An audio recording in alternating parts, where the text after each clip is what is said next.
Bueno, muy buenas noches a todas y todos por acompañarnos en este momento. El hermano Álvaro, así se le conoce comúnmente, Álvaro Rodríguez Echeverría, es hermano de las escuelas cristianas. Y esta tarde y en esta segunda semana de transversalización, este segundo cuatrimestre, nos ha traído la conferencia Pedagogía lasallista en tiempos de crisis. Esta se inscribe también dentro del eje transversal de la lucha contra la pobreza y la exclusión social. Es fácil presentar al hermano Alba, sin embargo puede hacerse muy largo. Voy a intentar hacerlo corto. El hermano Álvaro nació en 1942 en San José, Costa Rica. Sin embargo, prácticamente toda su vida la ha pasado fuera de Costa Rica, como hermano de La Salle que es. Ingresó con los hermanos al distrito, a la provincia de Centroamérica, y en ese momento era Panamá, Cartagena de Indias, si mal no recuerdo, en 1959. Desde 1964 en adelante ha sido profesor, maestro en diferentes obras de los hermanos de La Salle, especialmente en Guatemala. Desde 1975 estuvo a cargo como responsable, se le suele llamar de esta forma, como director en casas de formación, o sea, de jóvenes que desean también ser hermanos de La Salle.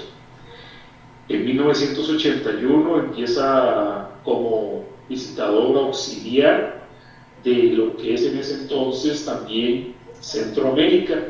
Nada más que debemos recordar que Centroamérica ya en los años finales del 79-80 era una realidad muy convulsionada. Guatemala estaba bajo un conflicto armado, Nicaragua en el 79 había vencido el Frente Sandinista, pues eran realidades muy complejas. Y Costa Rica, Panamá, Cartagena de Indias, pues se movían en otra dinámica. En 1985 es nombrado visitador, eso quiere decir para los estudiantes, que era el responsable de todos los hermanos, de todas las obras educativas de los hermanos en Centroamérica.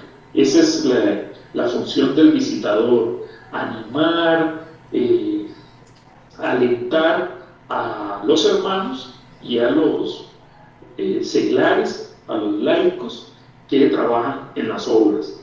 En 1993 es nombrado vicario general, o sea, este puesto ya es en Roma, y entonces como vicario ya ve o tiene una perspectiva ya mundial de los hermanos de La Salle. Cuando era visitador en Centroamérica, era centroamericana su vista, y también latinoamericana, porque él como visitador formaba parte de la red de superiores de toda América Latina. Y por último, en el 2000, del 2000 al 2014, lo nombran superior general. Entonces esa visión que había empezado a ampliarse unos años antes, se amplía aún más y ahora tiene una visión mundial de los hermanos y de las obras que tienen los hermanos en el mundo. Fue 2 periodos consecutivos como superior general, y en el 2014 deja de prestar este servicio a nivel del mundo y es nombrado, tiene un pequeño año sabático, un tiempo de recuperar fuerzas, por llamarlo de alguna forma, para que todos nos comprendamos. Eso se le llama el año sabático. Él decide y pide estar un tiempo en Jerusalén, y después de ese tiempo, en el 2015, es nombrado rector de la Universidad de La Salle, Costa Rica, puesto y función que desempeña prácticamente hasta el día de hoy. Entonces, este es el hermano Álvaro Rodríguez. Álvaro también, como es, sin más preámbulos, nos quedamos en las manos de él, sabiendo que tiene un largo recorrido como hermano de las escuelas cristianas, hermano de la Salle, con una visión mundial y que nos puede enriquecer mucho en este momento de crisis, puesto que él ha vivido muchas crisis, tanto a nivel de Centroamérica como a nivel región Latinoamérica y después a nivel mundial. Así que, hermano Álvaro, muchas gracias por estar con nosotros. Cierro el micrófono y le doy la palabra.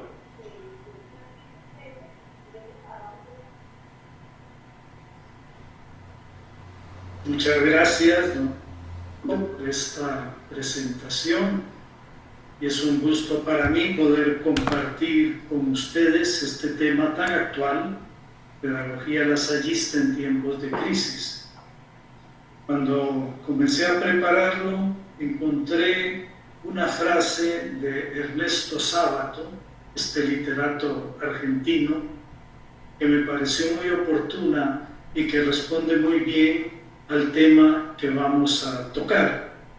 Dice Sábato: en tiempos oscuros nos ayudan quienes han sabido andar en la noche.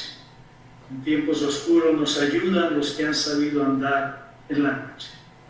Y una de esas personas que supo andar en la noche fue Juan Bautista de la Salle, nuestro fundador.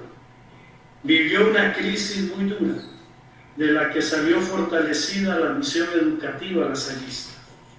Hoy, ante la pandemia que nos azota, los lasallistas debemos ser hombres y mujeres de resiliencia y esperanza, renovando nuestras prácticas pedagógicas, atentos, como nos ha pedido el Papa Francisco, al grito de los pobres y al grito de la tierra. No cabe duda que el momento actual nos ha sumido en una profunda crisis, tan inesperada. Él lo iba a pensar en enero, cuando empezábamos el 2020, como de enormes dimensiones mundiales y personales, porque abarca a toda la humanidad y nos toca a cada uno en lo más profundo de nuestro ser. Aquel dicho filosófico aquí no se cumple, que a mayor extensión, menor profundidad. Aquí tenemos la extensión máxima, toda la humanidad, y tenemos también la profundidad máxima, porque cada uno de nosotros se siente tocado por este fenómeno. No estábamos preparados. El Papa Francisco se preguntaba y reflexionaba sobre la misma esta situación a partir de la piedra que cerraba el sepulcro de Jesús, y se preguntaba: ¿cómo haremos para llevar adelante esta situación que nos sobrepasó completamente? El impacto de todo lo que sucede, las graves consecuencias que ya se reportan y vislumbran, el dolor y el luto por nuestros seres queridos nos desorientan, acongojan y paralizan. Es la pesantez de la piedra del sepulcro que se impone ante el futuro y que amenaza con su realismo sepultar toda esperanza. Es la pesantez de la angustia de personas vulnerables y ancianas que atraviesan la cuarentena en la más absoluta soledad. Es la pesantez de las familias que no saben ya cómo arrimar un plato de comida a sus mesas. Es la pesantez del personal sanitario y servidores públicos al sentirse exhaustos y desbordados. Esa pesantez que parece tener la última palabra. Hasta aquí las palabras del Papa Francisco en un artículo muy interesante que publicó la revista española Vida Nueva. El año pasado recordábamos el tricentenario de la muerte de nuestro fundador, San Juan Bautista de la Salle, y el documento que nos inspiró fue su testamento. Pero en el 2014, año en que realizamos nuestro 45 capítulo general, una reunión que reúne hermanos de todo el mundo, donde se elige al nuevo superior, y se ven las políticas para los años siguientes, celebramos en el 2014 el tricentenario de un hecho muy importante, de la carta que los principales hermanos escribieron a nuestro fundador para que regresara a París y se hiciera de nuevo cargo del instituto, poniendo fin al alejamiento, hoy diríamos confinamiento, y a una crisis que se prolongó por casi 2 años. Cada tiempo histórico es diferente, pero si volvemos la mirada a nuestro fundador, podemos constatar cómo él también, en determinados momentos de su itinerario fundacional, se sintió casi derrotado y con la impresión de encontrarse muy lejos de Dios. Posiblemente la crisis más dolorosa fue la que experimentó en los últimos años de su vida y que lo hizo dejar París y viajar al sur de Francia para finalmente afincarse en Parmenia. Es el lugar que para nosotros, los lasallistas, tiene una significación muy especial. Como dice el hermano José A. Villalabeitia, Parmenia se ha convertido para los lasallistas en el símbolo de la renovación, en el ícono del renacer del espíritu, en la metáfora del viaje interior que el propio Juan Bautista de la Salle emprendió un día en ese hermoso lugar. Realmente un hermoso lugar, muy cerca de Grenoble, con una vista maravillosa. Me parece que estas vivencias son muy adecuadas a lo que hoy estamos viviendo. Y fue una carta de los hermanos de París la que hizo que aquella crisis se desvaneciera con el calor fraterno y la hondura de sentimientos que expresaba. La primera palabra de la carta es clave: nosotros. Sí, nosotros eran los principales hermanos que la escribieron. Y nosotros somos nosotros, hoy, sus sucesores, hermanos y seglares, encargados de continuar su obra, la obra de Dios que es también la nuestra.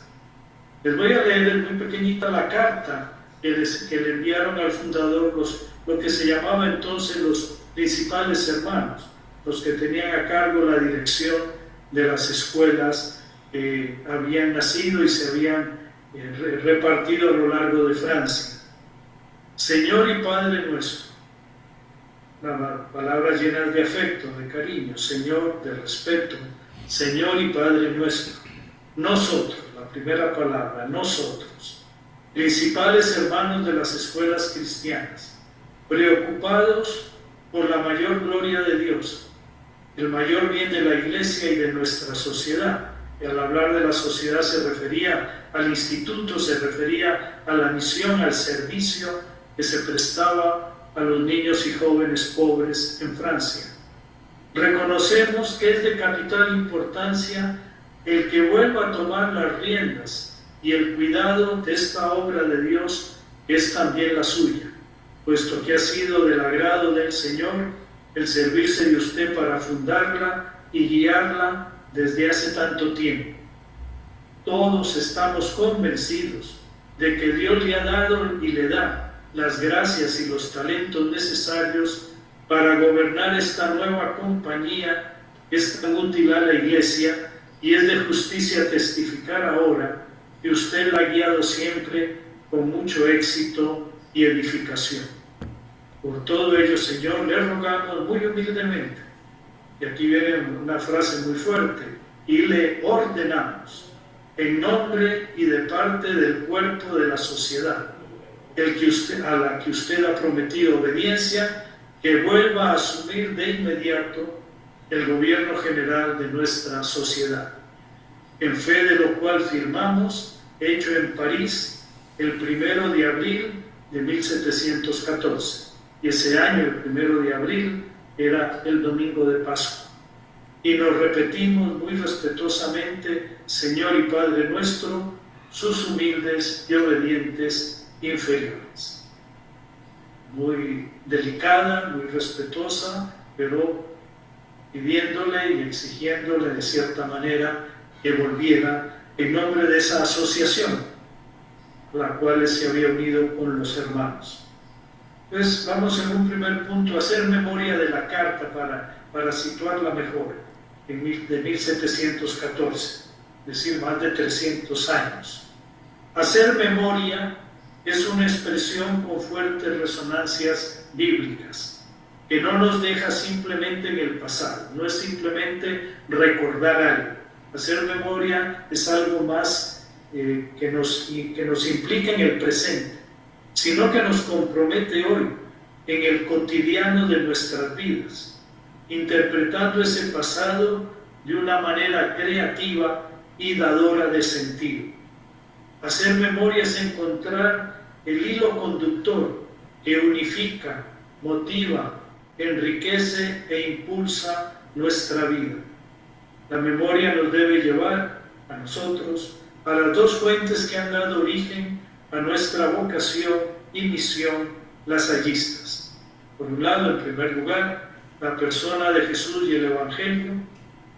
Por otro, nuestro fundador, los primeros hermanos y el carisma que nos transmitieron. La memoria carismática, más que una teoría, es una historia de amor. Manifiesta la intervención de Dios en el pasado, cuando nuestro instituto, la misión lasallista, daba los primeros pasos. Intervención que se ha prolongado a lo largo de nuestra historia por más de 300 años y que nos da la certeza de que Dios sigue presente en nuestro aquí y ahora y lo estará en el futuro, manifestando su providencia y protección. La carta de 1714 forma parte de esta historia, que para nosotros es historia de salvación. Sin esta carta, posiblemente el instituto, la misión lasallista, hubiera desaparecido como tal, quedando cada comunidad y escuela al arbitrio del párroco de turno de cada uno de los lugares donde estaban los hermanos.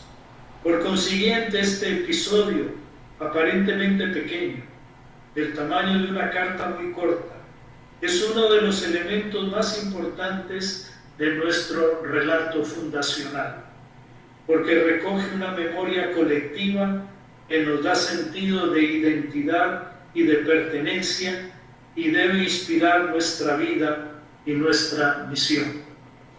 Por eso San Agustín, en sus profundas reflexiones sobre el tiempo, nos dice una frase muy fuerte, muy bonita, que la memoria es el presente del pasado, no la repetición del pasado, sino su presente.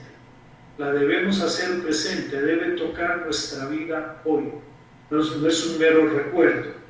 En este sentido, la memoria de la carta de 1714 es una interpelación al compromiso, la reflexión, la fuerza y la creatividad, como una memoria profética que nos permite situarnos ante lo que viene a partir de la realidad que hoy vivimos sin olvidar nuestras raíces, presente, pasado, futuro, unidos. Situarnos ante lo que viene, futuro, a partir de la realidad que hoy vivimos, presente, sin olvidar nuestras raíces, pasado. Estas dimensiones las vemos presentes en la carta, cuando los hermanos le piden y ordenan que regrese en nombre del cuerpo de la sociedad al que prometió obediencia, y lo hacen recordándole que se trata de la obra de Dios, que es también la suya, y que lo que les preocupa, como veíamos en la carta, es la gloria de Dios, el mayor bien de la Iglesia y de nuestra sociedad, esos niños y jóvenes que se beneficiaban de las escuelas populares. Y los hermanos, como veíamos, hablan en plural, nosotros, porque se sienten profundamente asociados en la misión que el Señor les ha encomendado. El plural es una característica de toda comunidad, de toda escuela, de toda universidad, de toda misión lasallista. como tantas veces lo expresamos en el juntos y por asociación, que fue también un legado, una frase que nos dejó San Juan Bautista de la Salle. Nuestra misión es juntos y por asociación. La participación debe ser de todos y de todas. La inquietud y la pregunta que no debería alejarse de nuestra cabeza y de nuestro corazón es cómo hoy nosotros podemos recrear el espíritu de aquella carta para vivir con mayor autenticidad nuestra vocación y para responder con mayor generosidad y creatividad a las necesidades de los más vulnerables, o en palabras de nuestro fundador, de aquellos que se hallan más alejados de la salvación. Un segundo punto, un poco de historia para situar la carta. Un poco de historia no con fechas o acontecimientos, sino para hacer memoria de la crisis profunda del fundador, que nos puede ayudar en nuestro propio itinerario a encontrar la manera de superar nosotros también los momentos oscuros e inciertos que experimentamos antes o después y que seguramente todos estamos viviendo hoy con el coronavirus. Al referirse a Parmenia, algunos hablan de crisis, otros de tentación. Es que nos muestra la faceta más humana de nuestro fundador, San Juan Bautista de la Salle. Se trata de una experiencia vital que lo desgarra entre su profunda sed de Dios y sus dudas sobre la aceptación de sus hermanos y su idoneidad para gobernar el instituto recién naciente. Cuando Blaine, que es un biógrafo de Juan Bautista de la Salle, que vivió en la época de San Juan Bautista de la Salle, al cual los hermanos se encargaron que hiciera su biografía, lo había conocido, cuando Blaine afirma que Dios ya no le decía nada, permite entrar en la noche oscura de Juan Bautista de la Salle y podemos interpretar como que no veía el camino a seguir por la experiencia de un tipo lejano que lo había abandonado. Y no podemos escandalizarnos, esta fue la experiencia misteriosa de Jesús en la cruz, como lo podemos ver especialmente en el Evangelio de Marcos. De las 7 palabras últimas de Jesús, Marcos solo tiene una: Dios mío, ¿por qué me has abandonado? Esta situación dolorosa lleva a Juan Bautista de la Salle a la búsqueda de la soledad. Parmenia era un lugar de soledad, podríamos decir a su Getsemaní, como Jesús se siente abandonado por sus hermanos. El mismo hermano Bartolomé, que va a ser el primer superior general, el que lo va a suceder, parece inclinarse por la solución de superiores eclesiásticos en cada una de las parroquias, un sacerdote que tomara la escuela, olvidando el compromiso de los 12 primeros hermanos que hicieron la primera profesión perpetua de no aceptar como superior a ninguno que no fuera hermano y que no ha vivido desde dentro la experiencia carismática. En esa reunión del 7 de junio de 1694, hace ya más de 300 años, los 12 primeros hermanos que hicieron un compromiso definitivo de sus vidas habían hecho suya esta propuesta, esta declaración. Declaramos también que pretendemos que la presente elección que hemos realizado en la persona del dicho señor de la Salle como superior, él era sacerdote, no tenga con posteridad ninguna consecuencia, ya que es de nuestra intención que después de él, en el futuro y para siempre, no haya ni se reciba entre nosotros, ni se elija por superior a ninguno que sea sacerdote, o que haya recibido la Sagrada Comunión, y que ni siquiera admitiremos ningún superior que no se haya asociado y haya hecho voto como nosotros, como todos aquellos que se asociarán con nosotros en adelante.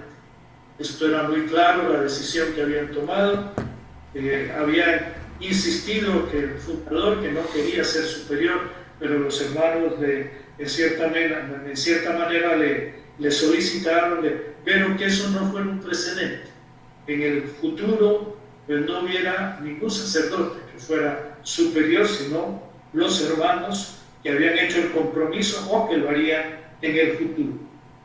Los dos biógrafos del fundador de su época, Maillefer, un monje benedictino, y Blaine, que fue canónigo de la Catedral de Rouen, nos presentan al fundador en un estado de desconcierto, aislamiento y tentación de abandono, dudando del origen divino de la empresa, y afirman que hasta la oración comenzó a costar. Por eso podemos intuir que para nuestro fundador, Parmenia, lugar espiritual fue como para Elías el monte Horeb, Elías que huye de la persecución de la reina de aquel momento y se refugia en el monte Horeb, y Dios se le revela en una suave brisa y no en el huracán, en el terremoto. Parmenia para el fundador es el lugar del desasosiego, de la impotencia, de la soledad y de la incertidumbre, el lugar de una clase de desesperanza aferrada a una expectativa loca de todos los recursos posibles, mediaciones de un Dios callado en apariencia. Podríamos decir que lo que fue la suave brisa para Elías lo fue la carta de los hermanos para nuestro fundador. Los hermanos le decían: el Dios que busca no lo vas a encontrar en la soledad, sino que es volviendo a París y encargándote de la escuela y procurando ese bien a los niños y jóvenes vulnerables y abandonados. Es allí donde verdaderamente Dios se te va a manifestar. La salida del túnel o el quitar la piedra de la tumba también los podemos comprender mejor leyendo ahora. El fundador nos dejó una serie de meditaciones, y en una de ellas, la número 20, en el punto tercero, siempre divide en 3 puntos las meditaciones. El fundador dice algo que podemos aplicar a lo que él vivió, que refleja lo que él experimentó personalmente. Tengan pues la certeza de que en cuanto se hayan puesto en las manos de Dios para sufrirlo todo, y en la medida que le agrade, si los deja en la dificultad, les ayudará con su gracia, tal vez de manera no sensible, a soportar la prueba, o bien los librará de ella con medios imprevistos y cuando menos lo espere, como le pasó a él con la carta de los hermanos, que fue un medio imprevisto y cuando menos lo esperaba. Un tercer punto, a partir de esta iluminación de la carta, los lasallistas, hombres y mujeres de resiliencia y esperanza. Todos los lasallistas estamos llamados a ser hombres y mujeres de esperanza, porque partimos de una certeza de fe que hemos heredado del fundador y que nos dejó en las meditaciones que nos escribió también para el tiempo de retiro.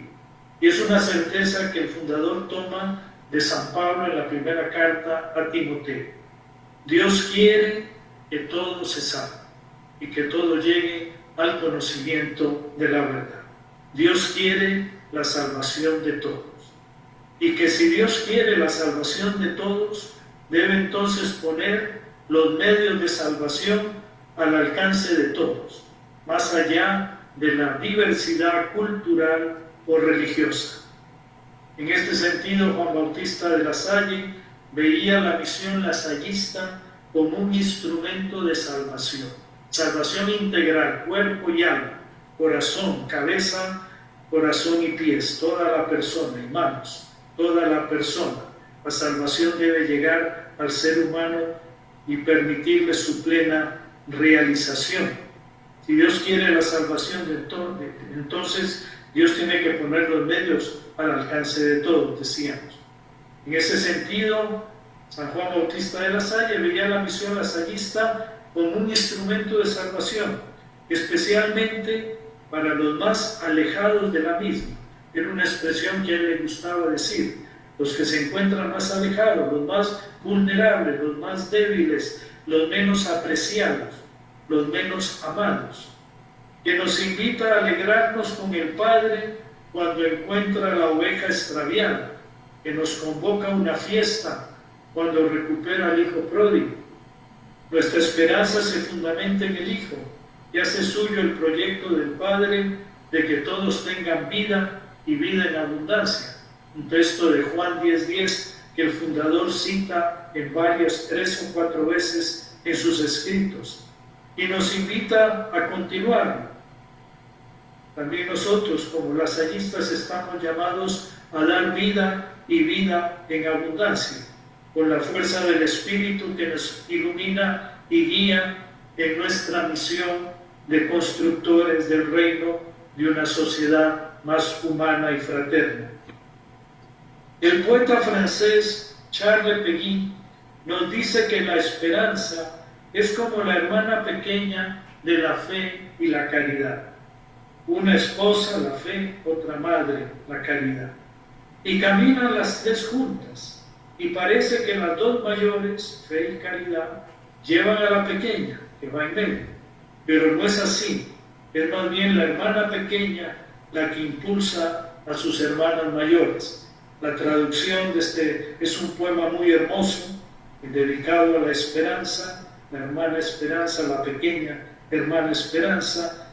En uno de esos, traducido al español, un parrafito nos dice: esta niña que parecía tan poquita cosa, y muchos se creen que las dos mayores llevan a la niña de la mano, en medio, entre las dos. Es ella, la de en medio, la que va tirando a sus dos hermanas. Es ella, la pequeña, la que todo lo arrastra. Ciertamente es la esperanza la que nos hace caminar y nos abre caminos de futuro. Es ella la que nos permite mirar hacia adelante con confianza y nos da la fuerza necesaria para superar los obstáculos que se nos interponen. Es ante este panorama que debemos situar la esperanza. Esperanza que nos debe mover a vivir el presente. Los lasallistas hoy estamos llamados, decíamos, a ser hombres y mujeres de esperanza. Una esperanza que nace de la fe, pero que tiene también sus raíces en la enorme capacidad que ha tenido nuestro instituto, la misión lasallista, de volver a empezar. En el mes de noviembre del año 2004, estaba yo de superior en Roma, me invitaron a participar en el bicentenario de nuestras escuelas en Lyon. En realidad se trataba de algo más, del recomenzar de nuestro instituto, de nuestra misión, después de la Revolución Francesa. Con la Revolución Francesa prácticamente habíamos desaparecido. Solamente alrededor de 80 hermanos respondieron al llamado y el instituto tuvo la capacidad de empezar de nuevo en 1804. Y Napoleón confió al instituto toda la educación primaria de Francia y de iniciar un extraordinario desarrollo. 100 años más tarde, otra crisis. Estas crisis como que han sido cada 100 años de una manera muy fuerte. La crisis de 1904, se llama la Ley de Congo, era uno de los ministros de Francia y que hubo un edicto que prohibía la educación de las congregaciones religiosas, no podían enseñar, prácticamente tenían que cerrar sus escuelas. En ese momento, solo en Francia, éramos más de 10.000 hermanos. Casi no había una pequeña aldea francesa donde no hubiera una escuela, sobre todo primarias, en Francia. Esto parecía el final también, ya no se podía tener escuelas. Un momento difícil y sin embargo, con todas las limitaciones de esta crisis, salimos fortalecidos con la internacionalización de la misión lasallista. En ese momento, los hermanos salieron de Francia y se abrieron al mundo. Si los hermanos hubieran continuado en Francia, hoy estaríamos muriendo, como están muriendo congregaciones que se quedaron exclusivamente en Francia. Pero la internacionalización del instituto abrió las fronteras de los 5 continentes a la misión lasallista. Hoy lo podemos considerar un momento providencial. Negativo parecía y fue providencial. Y me gusta pensar que 100 años más tarde, lo que estamos viviendo hoy, también estamos viviendo un momento privilegiado y somos protagonistas de una aventura maravillosa con la misión compartida y la asociación con los seglares, a nivel de La Salle, hermanos y seglares juntos responsables de la misión, que pueden asegurar la vitalidad de la misión lasallista y el futuro de esta misión en favor de los jóvenes, especialmente de los más vulnerables. Y creo que la misma crisis del coronavirus, ojalá nos diera ocasión de empezar de nuevo con la realización de ideales que nos permitan la creación de un mundo más humano y más fraterno. Estamos viviendo ciertamente un tiempo de resiliencia en este momento. La palabra resiliencia, a lo mejor no es muy familiar, cada vez se abre más camino porque responde a una realidad, palabra tomada de la física para indicar la resistencia de un material a los choques. Y que el BICE, que es una institución muy importante, el Bureau Internacional Católico de l'Enfance, la Oficina Internacional Católica de la Niñez, en este momento un hermano venezolano es el responsable principal de este organismo que tiene su sede en París, aplica a los niños y jóvenes que viven situaciones difíciles y desesperadas y lo define como la capacidad de 3 cosas: resistir, construir y proyectar. Yo creo que son 3 verbos que podemos aplicar muy bien a lo que estamos viviendo hoy. Resistir, pero no basta solo resistir, hay que construir y proyectar. La resiliencia es la capacidad que posee un individuo frente a las adversidades para mantenerse en pie de lucha, con dosis de perseverancia, tenacidad, actitud positiva y acciones que permitan avanzar en contra de la corriente y superarlas. Al respecto podemos recordar la película, el film inglés, no sé, me imagino que alguno de ustedes lo vio, Billy Elliot, que ha tenido también un enorme éxito como pieza teatral en Londres. Durante muchos años ha estado en un teatro de Londres. Aquel huérfano irlandés de madre, huérfano de madre, era irlandés, con un padre en el paro, sin trabajo, en un ambiente minero rudo y machista, capaz de hacer realidad su vocación a la danza y de transformar su medio ambiente. Las circunstancias las podemos ver más como oportunidades que como obstáculos. Ojalá veamos el coronavirus como una oportunidad más que como un obstáculo. Esta frase yo la guardo porque me la dijo el arzobispo de Saigón, en Vietnam, en donde los religiosos, todas las religiones, son combatidas. Es un sistema todavía comunista, aunque se ha abierto en la parte económica. Y los obispos vivían bajo un asedio permanente.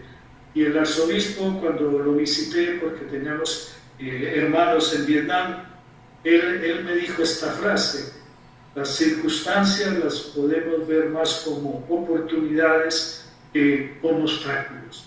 Creo que esta es la fuerza que nos da la esperanza.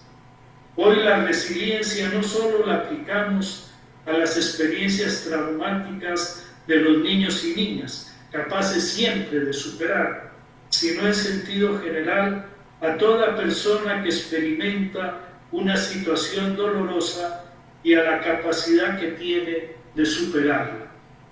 El judío francés Boris Cyrulnik, que sufrió de niño las atrocidades nazis, define la resiliencia como la capacidad para sobreponerse a periodos de dolor emocional, superar contratiempos y resultar fortalecidos por los mismos.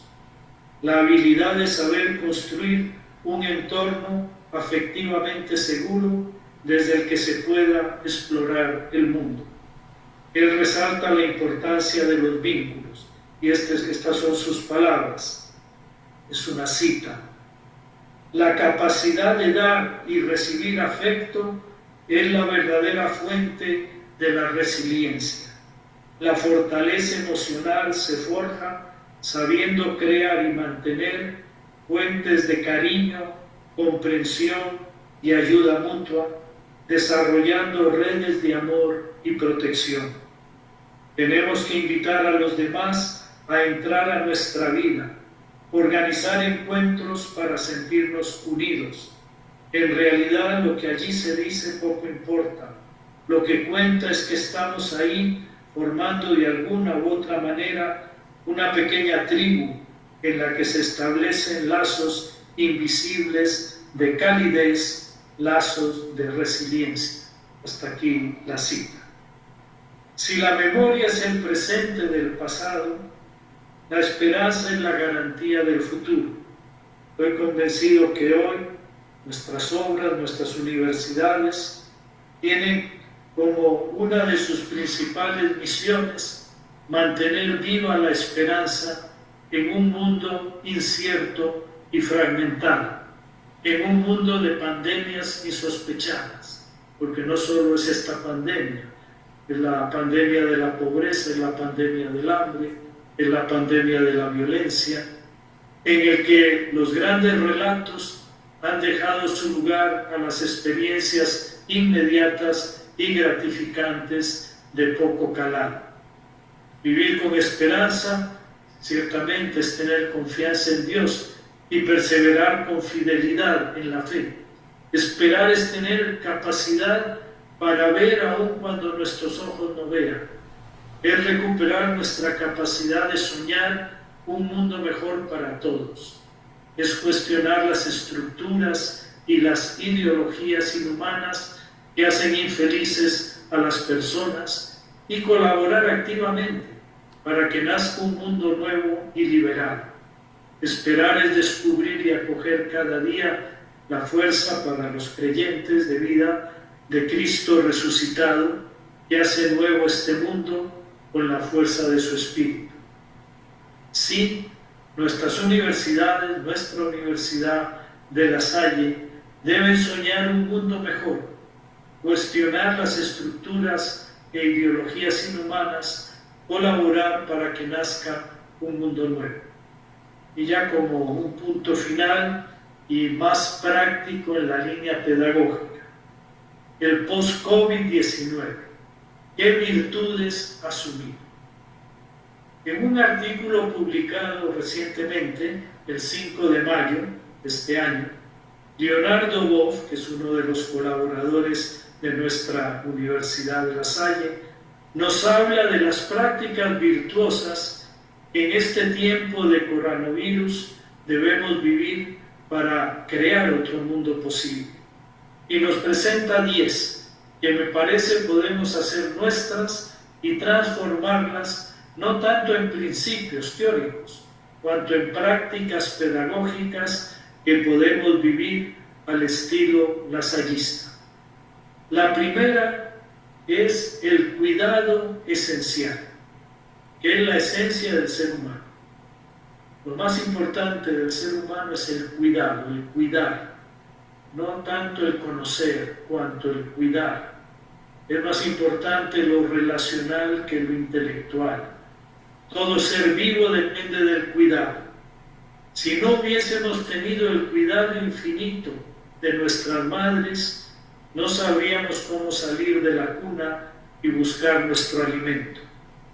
Todo lo que amamos también lo cuidamos, y todo lo que cuidamos lo amamos.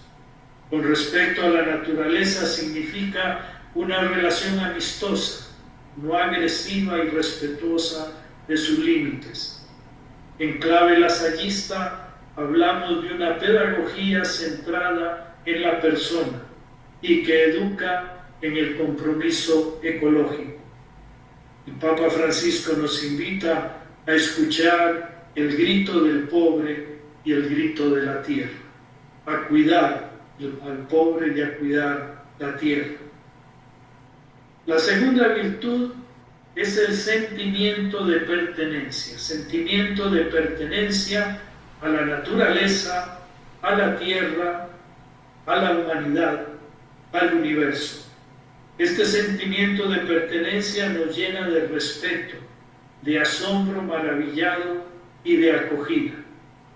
Personalmente nunca me he sentido más parte de la humanidad que con la experiencia del COVID-19, porque a todos nos concierne, nos toca a todos, nos sentimos parte de esa humanidad, más allá de cualquier diversidad o diferencia, de continente, de raza, de religión, de sexo, de lo que sea.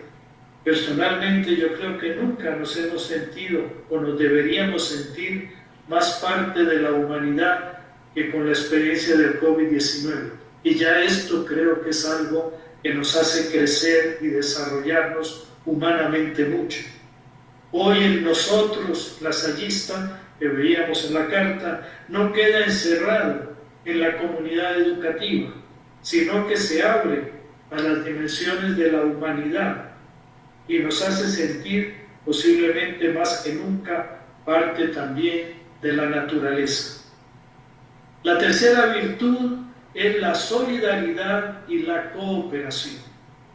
Creo que en este tiempo de coronavirus son las virtudes esenciales y las que nos hacen ver quiénes son hoy los verdaderos héroes.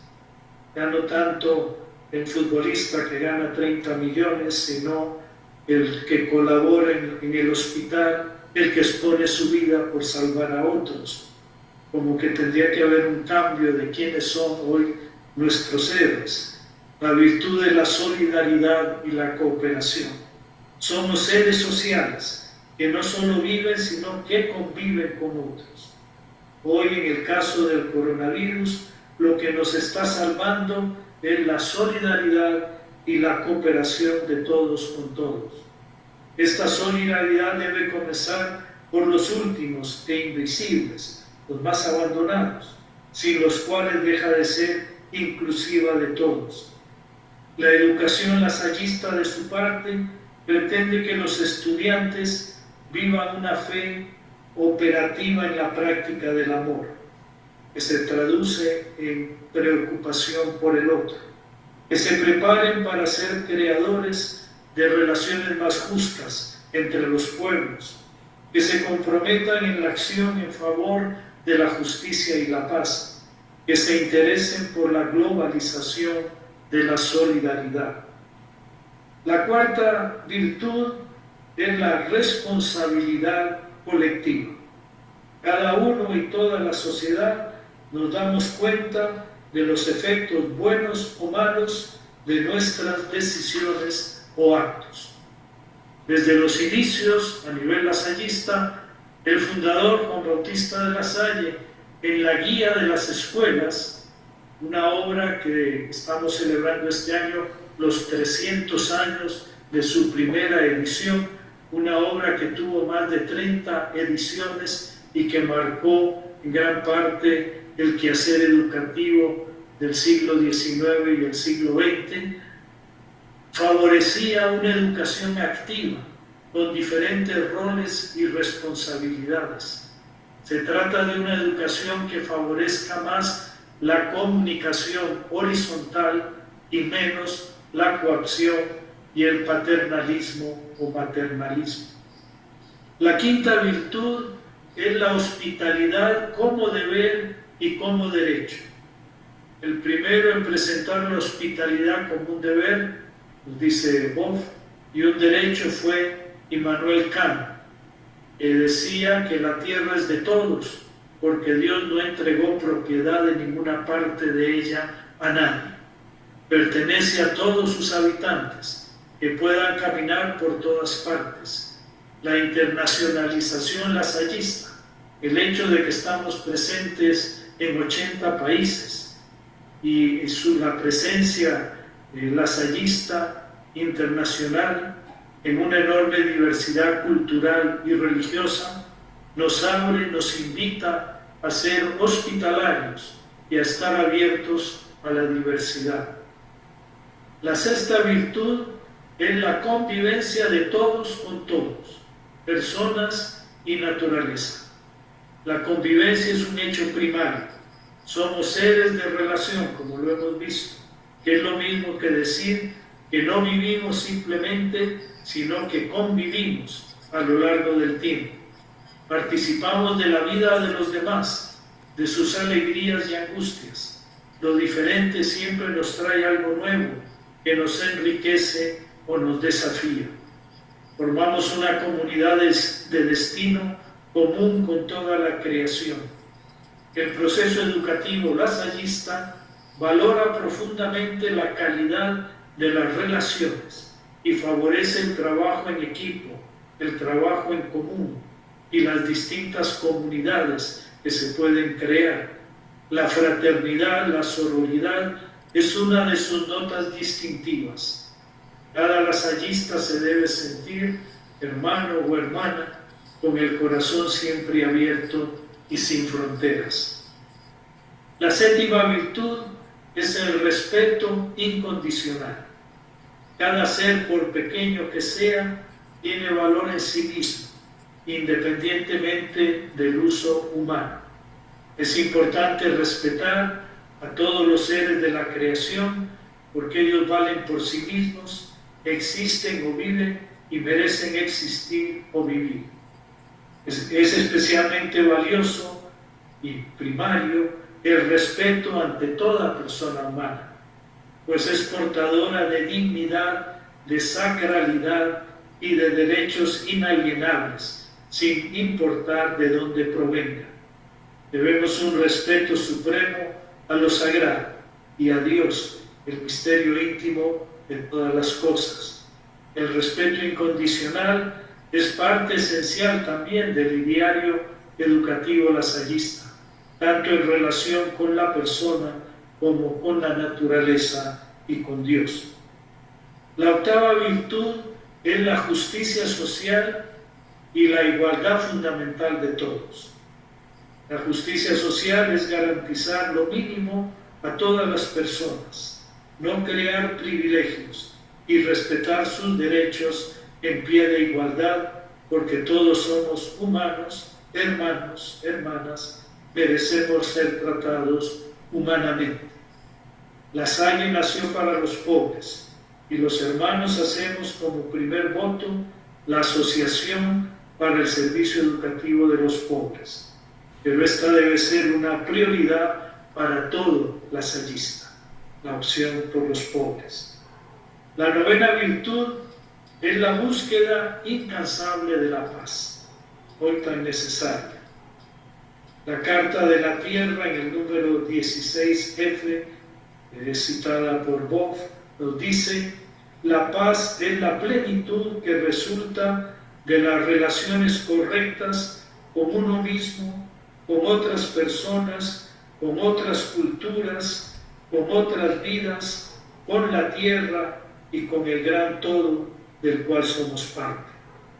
Como se puede ver, la paz es la consecuencia de relaciones adecuadas y el fruto de la justicia social, tal como lo propone también el proyecto educativo lasallista. Y finalmente, la décima virtud es el cultivo del sentido espiritual de la vida. Cultivo del sentido espiritual de la vida. Podríamos hablar de profundidad, vivir en profundidad. Hoy el mundo nos invita a vivir en la superficialidad. Muchas veces vivimos en esa gran superficialidad, pero debemos vivir también esa dimensión de profundidad, es la dimensión espiritual, cada uno con su creencia. Esta dimensión en la que residen los grandes interrogantes de la vida. ¿Quiénes somos? ¿De dónde venimos? ¿A dónde vamos? ¿Qué podemos esperar después de esta vida terrenal? Es la dimensión espiritual del ser humano, hecha de valores intangibles como el amor incondicional, la confianza en la vida, el coraje para enfrentar las inevitables dificultades como la que estamos viviendo hoy con el COVID-19. Cultivar este espacio nos humaniza, nos hace más humildes y nos arraiga en una realidad trascendente adecuada a nuestro deseo de infinito. Y esto en términos lasallistas, a través de una lectura de la vida y de los acontecimientos a la luz del Evangelio, de la celebración de la vida, de la capacidad de admiración y agradecimiento, de los valores tales como el amor, la entrega, el perdón. La conclusión a la que llega Leonardo Boff, que podemos hacer nuestra como lasallistas, es que debemos ser simplemente humanos, vulnerables, humildes, conectados entre sí, parte de la naturaleza y la porción ecoconsciente y espiritual de la tierra, con la misión de cuidar la herencia sagrada que hemos recibido, la Madre Tierra, para nosotros y para las generaciones futuras. Y una pequeña conclusión. No nos podemos reducir a lo simplemente tecnológico, ni a las leyes del mercado, ni al aprendizaje virtual, aún en tiempos de pandemia. Lo nuestro es mantener viva la dimensión antropológica y espiritual en un mundo cada vez más virtual, y más con la pandemia que estamos viviendo. Lo nuestro es ser custodios del misterio que cada persona humana encierra en un mundo despersonalizador y superficial. Lo nuestro es cuidar nuestra casa común, como nos ha invitado el Papa Francisco en la Laudato Si. Por cierto, estamos celebrando el 5º aniversario de la encíclica Laudato Si.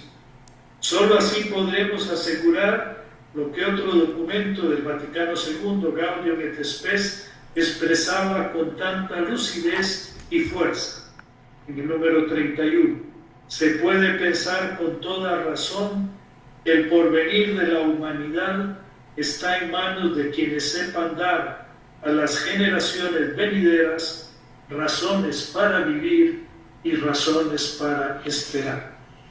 Como nos dice Monseñor Casaldalia, al final del camino me dirán: has vivido, has amado, y yo sin decir nada abriré el corazón lleno de nombres. Al final del camino me dirán: has vivido, has amado, y yo sin decir nada abriré el corazón lleno de nombres. Sin duda, el corazón de Juan Bautista de la Salle estaba lleno de nombres. Él que al volver a París se presentó a sus hermanos con estas palabras: aquí me tienen, ¿qué quieren que haga? Y el nuestro corazón, como educadores, educadoras, estudiantes, lasallistas, ¿cómo está? Está también lleno de nombres. Y ante la pandemia que vivimos, ¿cuál debe ser nuestra respuesta? Muchas gracias.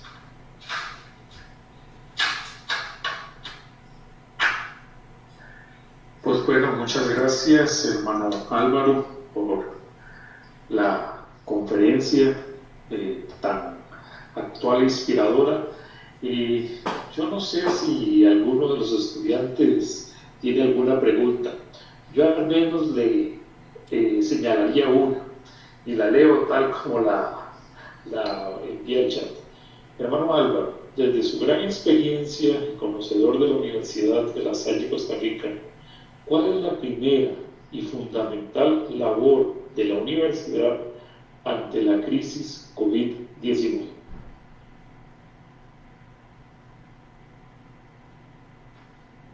Muy bien, gracias por la pregunta, que es muy importante ciertamente.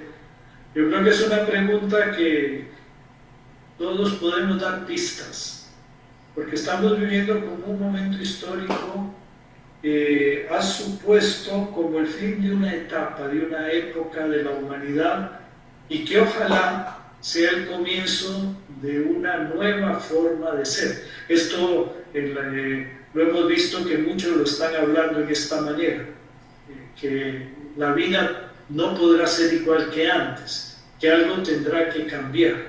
Y yo creo que la universidad tiene que estar atenta a este signo de los tiempos, pero al mismo tiempo a este signo de los lugares.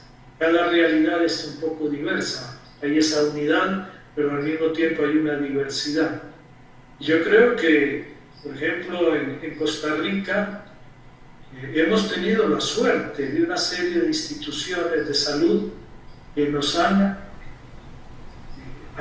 aminorado la crisis a nivel de salud. No tanto la situación económica, que va a ser muy difícil y dura, pero a nivel de salud creo que hemos vivido también una experiencia muy hermosa en la que se ha visto aquellas intuiciones que se tuvieron hace muchos años, en que se unieron la Iglesia con el Partido Comunista y con el gobierno de Calderón Guardia en aquel momento, pues crearon una institución que hoy ha sido providencial para frenar un poco los efectos del coronavirus. Pues yo creo que la universidad tiene que estar muy atenta, más que decir yo cosas muy concretas que se deben hacer, yo creo que debe estar muy atenta a dos cosas para mí. ¿Qué es lo que tiene que cambiar a partir de ahora? Como sociedad, porque no es solo la universidad, como sociedad. Seguramente el coronavirus a nivel de enseñanza virtual nos ha dado nos ha permitido avanzar. Yo creo que la universidad en los últimos años se había comprometido en un trabajo muy fuerte en lo virtual para poder tener la riqueza de otras universidades lasallistas del mundo, y de hecho se tuvieron experiencias de clases conjuntas con otras universidades, pero esto pues nos abre el campo, seguramente sin quererlo, casi a la fuerza, nos invita a acelerar ese proceso, pero no solamente a nivel de la enseñanza virtual, un punto importante, sino yo creo que es en este nivel de sentirnos humanidad, de que todos nos implicamos, que todos somos parte de todos, que nadie nos puede ser indiferente, y que un poco toda esta globalización que hemos vivido en los últimos años, que se ha centrado casi exclusivamente en lo económico, pues tiene que abrirse a una globalización de la solidaridad, una globalización de humanidad y de hermandad. Creo que en este sentido, pues lo que estamos viviendo es una invitación a eso. Yo creo que en ese sentido, los jóvenes, los adultos, que son parte de nuestros estudiantes, al terminar, no salgan solamente con una enseñanza de calidad en su área, en la carrera. Esto hay que tenerlo, debe ser de calidad ciertamente, pero que salgan también con una visión más amplia de servicio, ¿verdad? El lema de la universidad, saber para servir, yo creo que es un lema muy, muy adecuado, que nos invita a pensar en los demás, a no encerrarnos simplemente en nuestros propios intereses, sino estar abiertos a las necesidades de los demás. Esto en cuanto a los signos de los tiempos, que el coronavirus nos enseña, pero también a los signos de los lugares. Hoy se habla no solo de signos de los tiempos, sino los signos de los lugares. Desde nuestra realidad, desde Costa Rica, desde Centroamérica, desde América Latina, ¿qué es lo propio? ¿Qué es lo que nosotros podemos aportar de diferente? No simplemente copiar desde lo que viene de fuera, sino también qué es lo que nosotros podemos aportar. Y yo creo que esta crisis nos está enseñando que hay cosas importantes que Costa Rica, que América Latina puede compartir con otros. Desgraciadamente sabemos que también hay excepciones y que hay situaciones y países que han manejado o están manejando muy mal esta situación. Yo creo que el hecho de haber dado prioridad a la salud más que a la economía es importante, pero que no se debe descuidar en este momento en que se van abriendo poco a poco, abriendo etapas. Estamos ya en la etapa 2. Esto no nos debe hacer olvidar siempre la prioridad de la salud, pero que al mismo tiempo tenemos que tener la misma creatividad para responder económicamente, pensando sobre todo en aquellos que se sienten o van a ser más afectados por esta situación. Pero yo creo que uno de los puntos importantes del próximo cuatrimestre sería, a nivel de la universidad, el tener un tiempo, los catedráticos y los alumnos, para pensar qué es lo que debe cambiar, qué es lo que nos ha enseñado o nos está enseñando esta crisis y cómo hoy podemos responder mejor como Universidad Lasallista. Gracias, hermano Álvaro.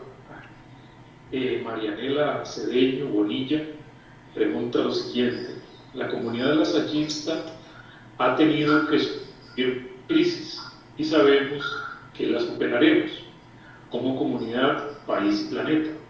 Como mencionó usted, lo podemos ver como una oportunidad. Pero la crisis no es solo de salud, económica, ecológica, es social, es la xenofobia, es el racismo. Por eso quiero preguntarle, ¿usted confía en que los seres humanos encontraremos el rumbo pronto?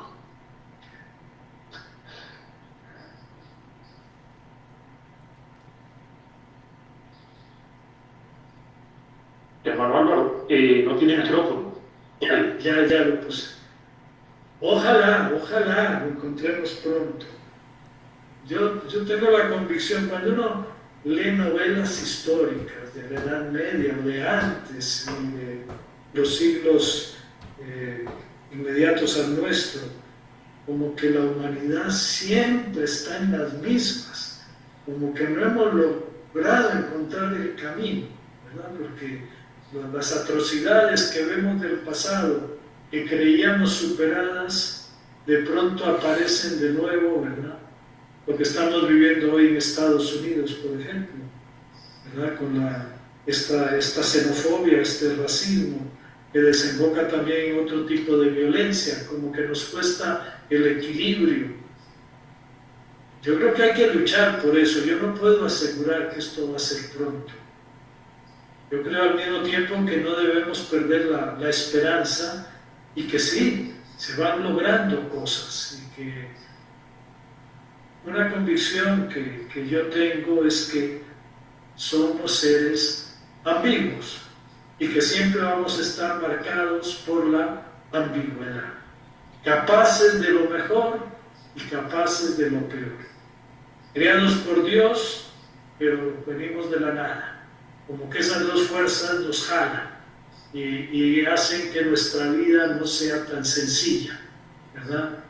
Yo creo que la lucha es por crear ese mundo más humano. Que lo vamos a ver con nuestros ojos, no estoy seguro, pero que habrá cosas que seguramente, si nos proponemos, van a mejorar y que tendremos que estar siempre atentos para ver cómo esa ambigüedad la podemos manejar de manera que sea más el bien que crezca que el mal, ¿verdad? Pero sí, yo creo que debemos estar muy atentos hoy también a la xenofobia en Costa Rica, porque sabemos que es un elemento que se da y que gracias a Dios también hay fuerzas que se oponen a ese movimiento xenofóbico, pero que debemos luchar. Yo creo que la universidad ha dado pasos en ese sentido, ¿verdad? Y tenemos ese consultorio para los refugiados, para los emigrantes, que ha sido un aporte extraordinario, muy valioso de la universidad. A lo mejor debemos contentarnos con pequeños pasos, pero es lo que se dice de la utopía, ¿verdad? Que la utopía, ¿qué nos aporta? Pues nos impide detenernos.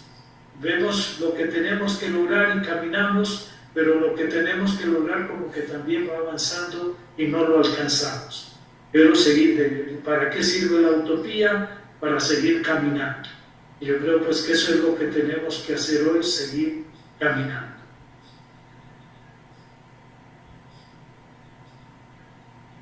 Pues bueno, muchas gracias, hermano Álvaro. Hay 3 observaciones más, déjenme leerlas. Muchas gracias, le responde Marianela Cedeño por la respuesta, hermano. Marla nos dice si el fundador hacía énfasis e hincapié que su fe estaba fundada en Jesús y su palabra, ¿por qué ahora se habla de sus creencias en las que ustedes creen? ¿Será que esto se ha desvirtuado? ¿Será que se ha perdido esta fe y amor a Jesús en su palabra para que podamos identificarnos con los otros y aún con los pobres, como lo mencionaba San Juan Bautista de la Salle? Esa es la inquietud de Magda. Sí, yo creo que no. Al hablar o si en algún momento usé la palabra creencia, fue en el sentido precisamente de fe, de lo que sintió y vivió San Juan Bautista de la Salle. Lo que pasa, ¿verdad?, es que las realidades son muy diferentes. El siglo XVII francés y la realidad de hoy, el siglo XXI, pues son muy diferentes y debemos estar atentos sobre todo a las intuiciones que tuvo San Juan Bautista de la Salle. Aquella intuición de que Dios quiere que todos se salven y lleguen al conocimiento de la verdad. Aquella intuición que debemos tratar a cada persona como un ser único. Aquella intuición de que no se trata de un trabajo personal, sino que tenemos que unir fuerzas y trabajar como equipo, crear una comunidad. Yo creo que son esas intuiciones que hoy debemos ver de qué manera las podemos concretizar. Y la gran intuición que él tuvo, la que le dio sentido a su vida, fue que lo que él pretendía era la mayor gloria de Dios. Y la mayor gloria de Dios, nos dice San Ireneo, es que el hombre, que la persona humana viva. Eso es lo que más glorifica a Dios, el que cada persona pueda desarrollarse plenamente. Y ese es el ideal lasallista, ayudar a que todos tengan vida y vida en abundancia. Las formas posiblemente van a ser diferentes a las del siglo XVI, pero debemos ver la manera de encarnar en nuestra realidad de hoy, estando atentos a los signos de los tiempos y a los signos de los lugares, encarnar esas intuiciones, que son intuiciones que brotan del Evangelio, ciertamente, y del seguimiento de Jesús, en el caso de Juan Bautista de la Salle, y que siguen inspirando a muchos lasallistas, pero que hoy no solamente están presentes en el mundo cristiano, sino que tenemos realidades como en Tailandia o en Japón, en que la mayor parte de nuestros alumnos son budistas, o tenemos la experiencia en Pakistán o en Egipto, en que la mayor parte de nuestros alumnos son musulmanes, pero que se sienten profundamente lasallistas y que quieren vivir e interiorizar los tres valores lasallistas que hoy como que nos distinguen, que son la fe, esa fe importante, fe en Dios, fe en la persona humana, fe en las posibilidades de crear un mundo mejor, inspirados por los valores del Evangelio, la fraternidad, la sororidad, el sentir que todos somos hermanos y el servicio, el pensar que ser lasallista es ser servidor, servidora, servir a los demás. Esos son los ideales que hoy queremos vivir y que creo en una forma diversa en cuanto a la concretización, en cuanto a la forma, pero no diferentes en el fondo. En el fondo siguen siendo las intuiciones de Juan Bautista de la Salle. ¿Cómo es? Rita y Douglas lo felicitan por ser tan buen expositor. Y dos preguntas ahorita y con eso terminaríamos. Mariela Porras pregunta, es una doble pregunta. ¿Considera que es posible que ante esta crisis del coronavirus la humanidad mejore la actitud de hermandad ante las personas que han quedado sensibles ante esta situación? Primera pregunta. Segunda pregunta, ¿considera que es posible que ante la misma crisis la humanidad mejore en hermandad? Esa es la pregunta. Es una. Y Jonathan pregunta, pedagógicamente hablando, ¿cuál considera usted es el mayor reto lasallista, tanto para los profesores como para los estudiantes, en estos tiempos de pandemia? ¿Considera usted que coinciden algunos de estos retos con los comunes del mundo regular que solíamos conocer o cambia drásticamente por las situaciones actuales? Y por último, ¿cómo podemos ser iglesia en tiempos de pandemia? Entonces son tres preguntas, hermano Álvaro. Espero, y con esto terminaríamos. Y gracias. Sobre la hermandad, si lograremos un mundo más humano y más hermano.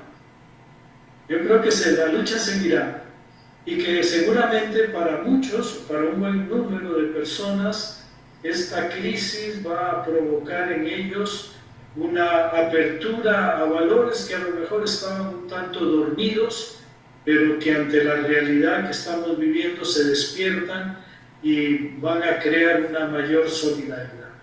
Lo hemos visto en este tiempo, ¿verdad? Como personas particulares o grupos o empresas se han unido para ayudar a otros, ¿verdad? Con el diario y otras iniciativas. Yo creo que sí, que habrá un buen número de personas. Esto nos motivará a ser más humanos y más hermanos. Desgraciadamente, las crisis hacen salir lo mejor y lo peor. Y seguramente también habrá otras personas que más bien se van a aprovechar o se están aprovechando de la crisis para su propio provecho. Pero que esto no nos debe hacer perder la esperanza y que de parte nuestra saber que los cambios siempre empiezan pequeños, pero van paulatinamente avanzando. Y yo creo que una esperanza grande son los niños y las niñas, porque muchos de ellos el vivir esto de niño, yo creo que los va a marcar. Y generalmente los niños y las niñas a su edad tienen una capacidad que a veces no tenemos los adultos, que tenemos otros intereses y otras mañas, y entonces los niños como que son más permeables. Todo lo ecológico, yo creo que la salvación va a venir de los niños, de las niñas y de los jóvenes, que son los que están empapándose de los valores ecológicos que están muy en sintonía con la crisis ambiental de la pandemia que estamos viviendo. Yo creo que la crisis también ambiental está muy unida, las tenemos que ver como muy unidas. De manera que ojalá que al menos nosotros, los que queremos vivir con más autenticidad nuestra vida, logremos que esta pandemia nos ayude a ser más humanos y hermanos, sabiendo que aunque sea un cambio pequeño, pero esos cambios pequeños generalmente son los cambios pequeños los que van creando el cambio mayor. La segunda pregunta, si me recuerdas.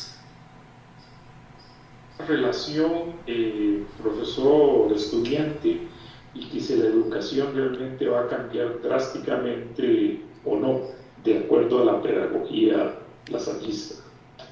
Sí, yo creo que es una invitación a cambiar. Así como en 1904 los hermanos en Francia les prohíben enseñar, el instituto prácticamente estaba en Francia únicamente, y se vuelve internacional, y esto fue providencial. Yo creo que a lo mejor esta crisis del coronavirus es providencial también para ayudarnos a descubrir no solamente lo virtual. Creo que esto es evidente, que la crisis ha acelerado el proceso de la educación virtual y las grandes posibilidades que tiene, pero que tenemos que ver también a nivel de antropológico, decía yo al final, la parte humana, cómo ser más humanos, y que esto debe despertar una sensibilidad mayor a ser más humanos, a ser más hermanos.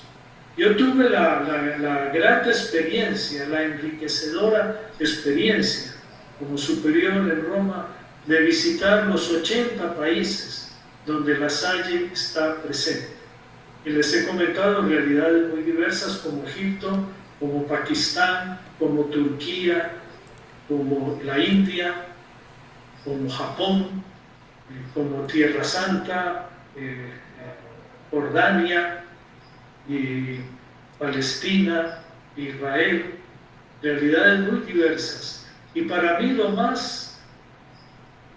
que más me tocó el corazón fue descubrir que a pesar de tanta diversidad había una profunda fraternidad. Yo creo que este es el punto central lasallista y de la pedagogía lasallista: crear fraternidad, crear hermandad, sentirnos relacionados. Yo soy de la tercera generación del Colegio La Salle. No terminé el quinto año en La Salle porque cuando iba a cuarto nos cambiaron de lugar y nos mandaron a Honduras, y allí empezó una vida mía que estuvo 52 años fuera de Costa Rica. Pero lo que más he visto a nivel de escuelas lasallistas es la fraternidad. Pero lo que les quería decir es que yo soy de la tercera promoción. Desgraciadamente, este coronavirus nos ha interrumpido una costumbre que tenemos los de la tercera generación del Colegio La Salle. Todos los meses tenemos un almuerzo juntos. Todos los meses sin fallar, hasta ahora. A partir de marzo ya no pudimos continuar, pero ha sido lo único que nos ha frenado el coronavirus. Y la edad que tenemos, que somos de cuidado, debemos cuidarnos. Que ya desde la tercera promoción significa 77, 78 años, ya época de cuidarse. Pero todo el que durante años, y esto fue después de celebrar los 50 años de habernos graduado en el colegio, a partir de ese momento, cada año, ya han pasado ya 10 años de la graduación, de los 50 años, ya 60 años que hemos cumplido el año pasado de graduados, cada mes un almuerzo juntos. el sentir la fraternidad, el sentir que somos hermanos y hermanas. Yo creo que esa es la riqueza, la mayor riqueza que debemos promocionar a nivel educativo en las instituciones lasallistas. Y la tercera pregunta. Y por último, ser iglesia en estos tiempos de paz. Yo creo que también para la iglesia esta ha sido una época privilegiada, aparentemente difícil. Las iglesias están cerradas, o los templos protestantes están cerrados. Es algo parecido para todos, las iglesias evangélicas. ¿Qué significa esto?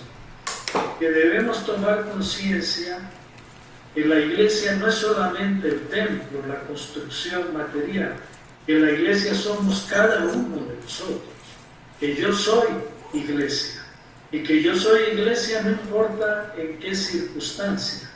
Y yo creo que esto puede ser también un momento de interiorizar ciertos valores, de sentir que debo vivir en profundidad algunos valores, de descubrir también qué es lo fundamental de nuestra fe.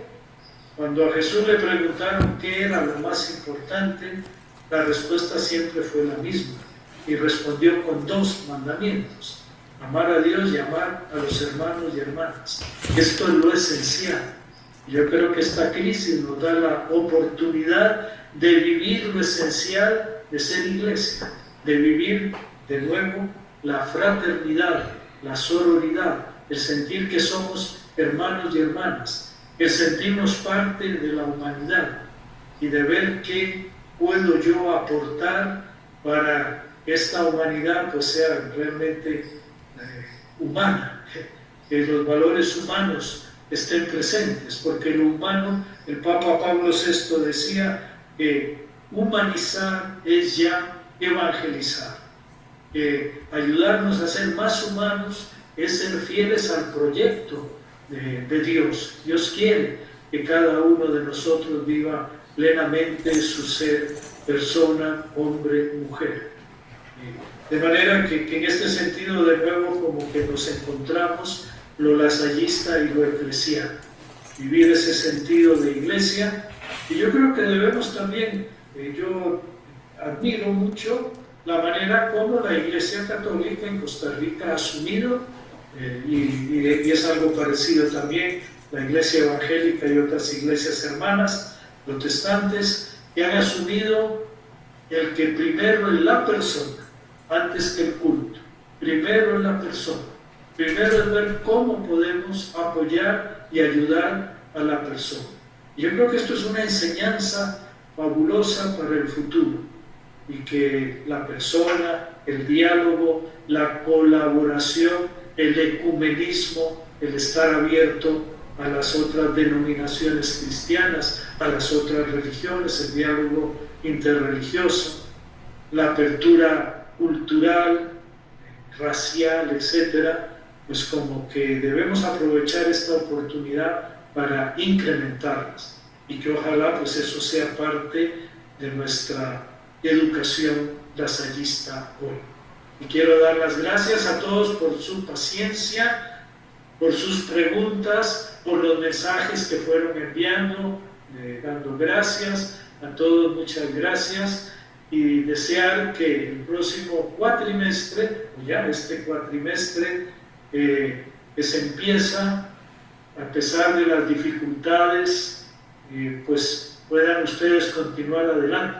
Y yo creo que y agradezco mucho y felicito a todos en la universidad por haber hecho posible que pudieran continuarse de manera virtual en este momento difícil las enseñanzas a nivel universitario. Que ojalá pues pronto podamos encontrarnos y podamos vivir ya no a distancia, sino de una manera cercana, lo que significa para nosotros ser hermanos y hermanas. Así que muchísimas gracias a todos y a todas.